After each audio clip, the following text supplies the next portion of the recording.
Alaykum salam wa rahmatullahi wa barakatuh. May Allah Azza wa Jal dress and bless you eternally, Ameen, Ya Thank Rab. you, Allah bless you. It is said that Dajjal and his satanic agents have been granted the ability to manipulate time, altering the past to influence the present.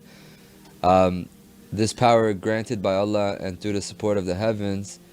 Do awliyaullah also have the capacity to travel back in time to nullify or prevent the demonic influences from altering the divine course of events?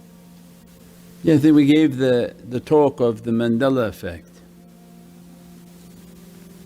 We gave that talk, or we gave the verse also when Allah describes that the time will be folded like scrolls, and in the next verse, and we can bring creation instantly, acknowledging that they're going to use this element of time of going back, and with the permission of Allah what they move, it has to be something new created. So an architect, let's say, that has very famous buildings, these devils go back into that lineage, they destroy someone from that relative, that architect no longer exists. Allah will recreate instantly all the creation without that structure, without those structures of that individual. That's all by the permission of Allah to show His might and majesty. So that becomes, that's the fitna of the shayateen when their fitna becomes very intense, but also is the azimat of Allah, the might and majesty of Allah, which immediately recreates a scenario without that individual. And then we said for heavenly people, they are mahfuz, and that's again a big reality. Why would Allah and Prophet describe mahfuz? Means guarded individuals. Because people don't understand, what do you mean by guarded? Who's guarding? Allah's guarding, and He's guarding because of that fitna that would be coming. Otherwise shaitan will find out who are all the people with the heavens, who are all the people with Sayyidina Mahdi salam, go out into their lineage and destroy them. But they can't, their file is encrypted. So like certain files when you try to delete, those are locked in encrypted files.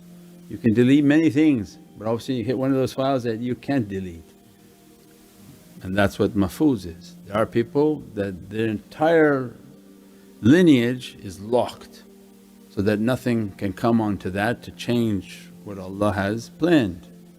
So that's Allah's greatness. That's why Islam shows itself as something that can't be tampered. The Qur'an is locked, its reciters are hafiz, guardians, not memorizers. So all of these words, then shaitans know them but people don't understand. Shaitan knows, oh we can't compromise this book, because the reciters are the guardians of the book. So all of this system Allah wrote the plan. So whatever was supposed to happen with whatever power Allah gave to these dajjals, Allah's plan is on top of that plan, more superior.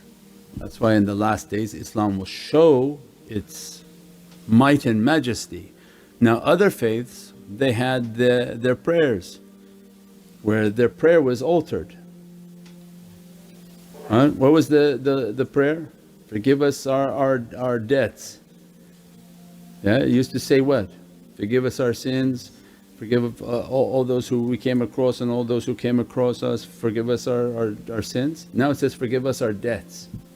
They altered the prayers, and everybody came out and said, how they altered this? I don't remember saying forgive us our debt. Why would a heavenly prayer say forgive us our debt? But the Lord's prayer was not supposed to be forgive us our debts, but forgive us our sins and those who we harmed and who harmed us. So those have already been altered, and then certain verses in their books have all been changed. But that becomes the sign of the dajjal, that he has the ability to touch these things. But that which represents the heaven, no falsehood comes near it, and nor can it obstruct it and alter it. Then shows again the greatness of the heavenly realm.